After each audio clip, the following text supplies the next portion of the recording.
Comment retrouver notre feu intérieur, notre chayut dans la Torah, mais aussi dans les choses du quotidien, alors qu'on a l'impression de l'avoir perdu? Alors, c'est une question qu'on se pose tous un jour ou l'autre, parce que la vie, c'est pas un long fleuve tranquille. Malheureusement, il y a des moments où on perd l'inspiration, où on n'a plus cette chaleur, cet enthousiasme, cet engouement pour la Torah, mais aussi pour les sujets en général de la vie. Alors, on va faire ça en plusieurs points. Premier point, si on pose la question, c'est qu'on a encore un peu de motivation qui est restée. Pourquoi? Parce que sinon, on poserait pas la question. Le fait même qu'on pose la question, ça montre que quelque part, il y a encore quelque chose qui est réveillé et qui cherche à se défaire de cette froideur, de cette routine, etc.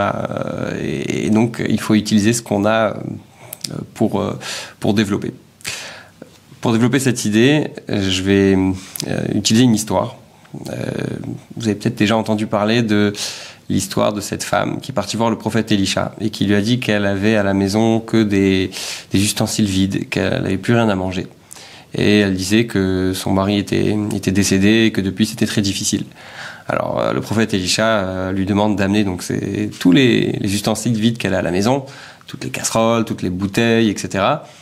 Et là, avec une bouteille d'huile, elle va remplir de façon illimitée dans tous ces ustensiles.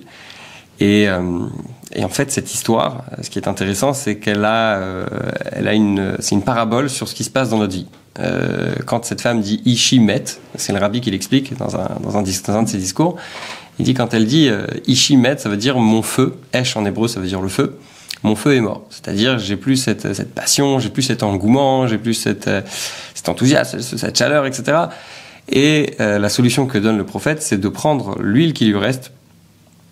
Et cette huile qui nous reste, justement, c'est ce dont je parlais tout à l'heure, le peu d'espoir, d'enthousiasme, de chaleur qui reste, et de remplir avec ce qui reste, eh bien, les ustensiles qui sont vides. Les ustensiles qui sont vides, c'est les mitzvot qu'on va continuer à faire. Les actions, le quotidien, parce qu'on a parlé de la vie aussi, mais en réalité, ce qu'il faut comprendre, c'est que tous les domaines de la vie sont touchés par la Torah. Puisque le travail, c'est aussi une mitzvah. Vous savez que quand dans la Torah on parle du Shabbat, on dit que 6 jours il faut travailler et que le 7e jour il faut se reposer. Maintenant, si on veut se reposer, il faut forcément avoir travaillé. Donc le travail aussi, selon le Midrash, c'est quelque part une forme de mitzvah. Et donc, la première solution, c'est de continuer à faire. C'est de continuer à s'investir dans son judaïsme.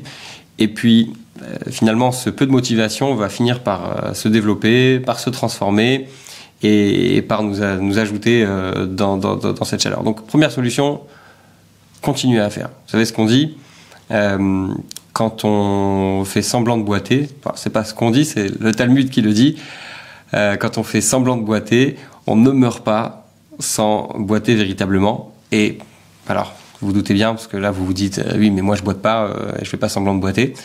Si c'est vrai pour les aspects négatifs, parce que quand on fait semblant de boiter, c'est des fois pour se moquer de quelqu'un, etc. Si c'est valable dans les choses qui sont négatives, eh bien c'est encore plus valable dans les choses qui sont positives. C'est-à-dire que si on fait semblant de prier, finalement on va finir par prier véritablement.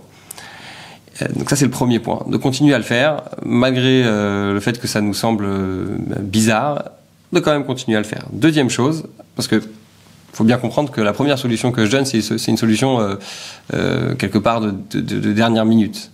Le chemin normal, on va dire, c'est d'étudier, c'est de s'investir, c'est de se préparer, c'est de consacrer du temps. Vous savez, quand on se prépare à quelque chose et que ça nous coûte des efforts, finalement, ça finit par payer et ça finit par se traduire dans la façon dont on va faire les choses. On va obtenir cette fameuse chaleur, ce fameux enthousiasme, etc. Donc, deuxième solution, comme le dit l'expression, celui qui s'est fatigué la veille de Shabbat mangera le jour du Shabbat. C'est-à-dire que quand on a fait des efforts, finalement, on va finir par obtenir un résultat. Troisième solution, c'est le fait d'aider les autres. C'est-à-dire que, quelque part, avec le peu d'enthousiasme qu'on a, avec le peu de motivation qu'on a, parce que je sais ce que vous dites bon, mais j'ai pas de motivation, comment est-ce que je vais aider l'autre? Mais en fait, puisqu'on pose la question encore une fois, c'est qu'on a une certaine forme de motivation. Et ce peu de motivation, il faut l'utiliser pour aller encourager d'autres. Encore une fois, ça peut marcher dans les mitzvot, ça peut marcher dans la prière, ça peut marcher dans tous les domaines de la Torah, et bien quelque part on va en sortir gagnant, d'accord? Parce que en fait, ce qu'il faut comprendre, c'est que l'autre, ça va être quelque part un tremplin pour nous-mêmes, parce que quand on va commencer à devoir donner des arguments pour des choses qui nous semblent évidentes à nous, eh bien on va se renforcer, on va sortir nous-mêmes, on va en sortir nous-mêmes renforcés. D'ailleurs, il y a même une promesse que l'Admour HaZaken, Rabbi Shneur Zalman de Liadi, a écrit, et qui a été ramené dans le rabbi, ramené par le rabbi des centaines et peut-être même des milliers de fois, c'est que lorsqu'on aide quelqu'un, lorsqu'on consacre de son temps pour aller renforcer quelqu'un dans les sujets de Torah et Mitzvot, eh bien notre esprit et notre cœur devient plus raffiné 1000 fois plus que ce qu'il l'était.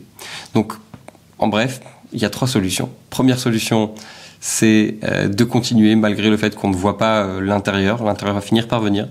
La deuxième solution qu'on a donnée, c'est se préparer. D'accord?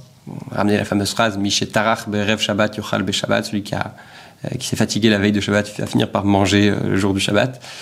Je vais rajouter un point par rapport à ça, c'est que j'aime bien dire que la raison pour laquelle le mariage c'est le jour le plus important de notre vie, c'est parce que vraisemblablement c'est le jour qu'on a le plus préparé dans notre vie. Donc si vous préparez quelque chose, vous allez finir par avoir des résultats.